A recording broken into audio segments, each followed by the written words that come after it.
வணக்கம் நண்பர்களே! இன்னைக்கு நம்ம சிறடி காசில அதாவது வில்லத்தனம் பார்த்துருக்கேன். ஆனா சிந்தாமணி இப்படி பண்ற ஒரு வில்லத்தனத்த வேற எங்கேயும் பார்க்க முடியாது. அதாவது நேரத்துக்கு நேரம் வந்து வில்லத்தனம் பயங்கரமா தாங்க இருக்கு. சரி வாங்க பார்க்கலாம். அதாவது நம்ம முத்து மீனா வந்து பணத்த குடுத்ததுனால வந்து நம்ம சிந்தாமணிக்கு வந்து ஒரு மனசு இதாயிருது. ஏன்னா எப்படியும் பணத்த கட்டி வீட்ட வாங்கிட்டா என்ன பண்றது? அதுக்கு வந்து ஒரு பிளான் பண்ணுன்ட்டு போயிட்டு ஃபோர்ஜரி பண்ணதுனால வந்து கம்ப்ளைண்ட் குடுங்க அப்படிங்கிறாப்புல. சரின்ட்டு இங்க வீட்ல வந்து பார்த்தீங்கன்னா, நம்ம முத்து வந்து சொல்லியிருக்காப்புல ரூ. 10,00,000 கடன் அடைச்சிட்டேன்ட்டு.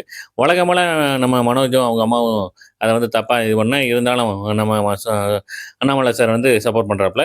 பார்த்தா கொஞ்ச நேரத்திலே வந்து போலீஸ் வர்றாப்புல. எதுக்கு? நம்ம மனோஜ வந்து அ அரெஸ்ட் பண்றதுக்கு. ஏன்? அந்த மாரி சிந்தாமணி அவங்க வந்து ஃபைனான்சியர் வந்து கம்ப்ளைண்ட் குடுத்ததுனால. நம்ம மனோஜையும் அரெஸ்ட் பண்ணி கொண்டு போயிறாப்புல. இங்கிட்டு வந்து சிந்தாமணி வந்து ஃபினான்சியருக்கு ஃபோன் பண்ணி சந்தோஷம். "நீ சொன்னதுனால எல்லாம் நடந்துச்சு" அப்படிங்கிற மாரி. அந்த நேரம் ரோஹிணி வேற அந்த ஃபோன கட் பண்ணிட்டு ரோஹிணிட்ட வந்து சொல்றாப்புல, "எல்லாமே உன் நன்மைக்கு தாம்மா பண்ணேன்" அப்படின்னு சொல்லிட்டு அப்படியே பிளேட்ட மாத்துறாப்புல. அந்த வீட்ட வந்து அ விட்டுறக்கூடாது. அது விட்டு கை மாறி போயிடுச்சுன்னா, அப்புறம் நீ உள்ள போ முடியாது அப்படின்னு சொல்லி ம ம மைண்ட வந்து பார்த்தீங்கன்னா, கேன்வாஷ் பண்றாப்புல.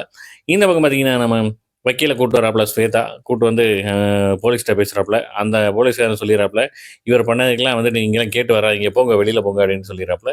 அந்த அம்மாவும் வந்துட்டு, ஒண்ணும் பண்ண முடியாது. நான் பெயில் அப்படின்னு வந்து சொல்லிறாப்புல. இந்த விஜயா ஆண்டி வந்து அழுகுறாங்க. மகன வெளிய எடுக்க முடியலன்ட்டு.